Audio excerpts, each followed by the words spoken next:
Chapter 1, page 11 to 12 of Creature from Jekyll Island by G. Everett Griffin. The composition of the Jekyll Island meeting was a classic example of a cartel structure.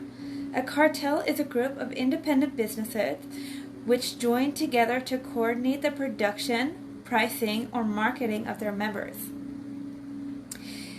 The purpose of a cartel is to reduce competition and thereby increase profitability.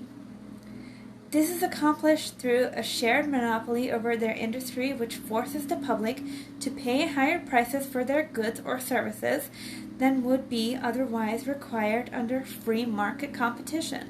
Here were the representatives of the world's leading banking consortia: Morgan, Rockefeller, Rothschild, Warburg, Kuhnloeb. In 1910, the number of banks in the United States was growing at a phenomenal rate. In fact, it had more than doubled to over 20,000 in just the previous 10 years. Furthermore, most of them were springing up in the South and the West, causing New York banks to suffer a steady decline of market share. Almost all banks in the 1880s were national banks, which means they were chartered by the federal government. Generally, they were located in the big cities and were allowed by law to issue their own currency in the form of banknotes.